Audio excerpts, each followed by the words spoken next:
And that's what makes us human. You know, we have frontal lobes that like to plan and think things through and conceptualize and judge and all this sort of thing. So they serve a useful purpose. They make us human, but they also can make us crazy. Because why would we want to spend any more time than necessary trying to be somewhere other than where we are?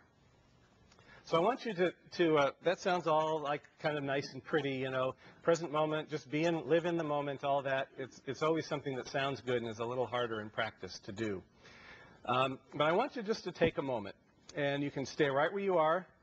And I'd like you to just, if you're comfortable with this, allowing your eyes to close. And if you're not comfortable with that, that's okay too, just sort of softening your gaze so you're not focused on anything in particular. And just taking the time to be aware of yourself sitting here.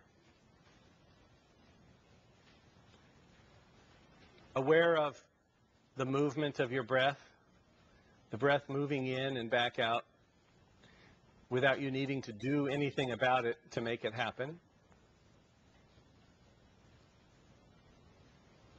Perhaps aware of sensation in your body from the chair pressing wherever it happens to be pressing, the press of the floor on the soles of the feet or the shoes. Perhaps aware of very subtle movement of the air past your skin. And just taking the next few moments to simply do nothing other than be aware of yourself breathing.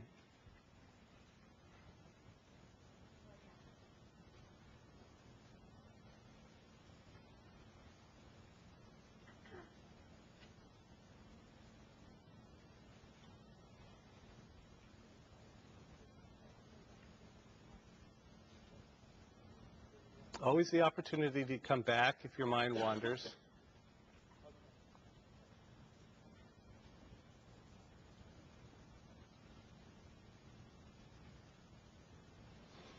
And when you're ready, allowing your eyes to open and bringing your attention back into the room.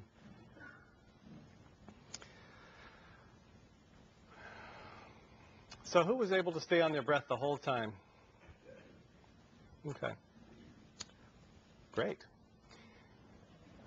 Who struggled to stay on their breath? Okay. Who fell asleep? Okay. Okay. Some people didn't answer because they're still asleep. So, did you notice that there was a fair amount of activity in there? Of having the intention to pay attention to your breath, but your mind perhaps not really cooperating fully? Or if it did, only for stretches at a time. That's what your brain does. And as I said, it serves a useful purpose sometimes. But imagine what purpose it serves when you're sitting in your car and you're late for an appointment. And your mind is racing through all of the consequences of being late for this doctor's appointment or this meeting with your lawyer or a date with your spouse, whatever it might be. You're sitting there in traffic, and you want to be someplace else. And if you're like me, if you're running late, you may notice at times, like if you're driving, that if you check into your body, you find yourself sort of like leaning forward in the seat. Like somehow if you lean forward, you're going to get there a little bit quicker, you know, and you may notice that your muscles in your neck and back are tense because you're gripping the steering wheel tighter as if somehow that's going to get you there a little sooner. And all of that's just that suffering right there, that, you know, your stomach churning, feeling shaky or angry because of something that led you to be late. So you have this whole experience. You're sitting in your car, you're angry, you're hot, you're tense, you're clutching the wheel, you know, you're sweating, you're worried, all of that stuff about something that isn't actually there. Is it potential consequence at some point? Certainly. But in that moment, as much as you want to be someplace else, good luck, right? In that moment, that's where you are. Will you have to deal with the consequences? Probably. but you can't deal with them there, in the car, sitting on the freeway.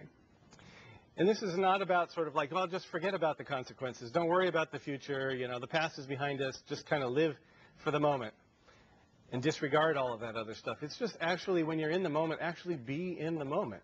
Be where you are, you know. The next time you're in the shower, look around and ask yourself, am I actually in the shower? You know, where is your mind? Frequently, it's not there.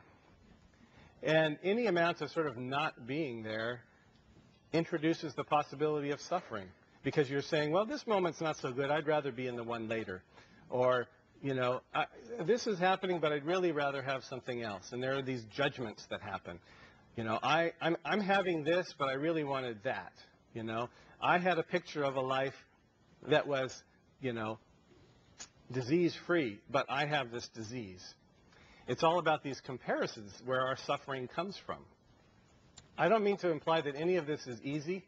It's all simple, but it's not easy. It's a real struggle to come to terms with things like this and to find a way to be present for things that are difficult. So I happen to work with that struggle with a lot of people in a program that's called Mindfulness-Based Stress Reduction. And it's a 8-week class that was developed by a guy by the name of John Kabat-Zinn, who is a MIT-trained molecular biologist, PhD. So, of course, he became a meditation teacher, because that makes perfect sense, right? Who is a guy who was working in a medical center, the University of Massachusetts Medical Center, and interested in the idea of suffering. And I kind of equate suffering and stress to each other. So he was interested in relieving suffering. And he thought, what better way to relieve suffering than to go to where suffering happens, a hospital. A hospital is a suffering magnet. And so he developed a program called Mindfulness-Based Stress Reduction that's now offered all over the world. And I want to tell you a little bit about it. This is not a plug for the class at all. There's a flyer about my class in your program, but I'm not here to you know, drum up business. I'm here to tell you, to kind of introduce you to this whole idea.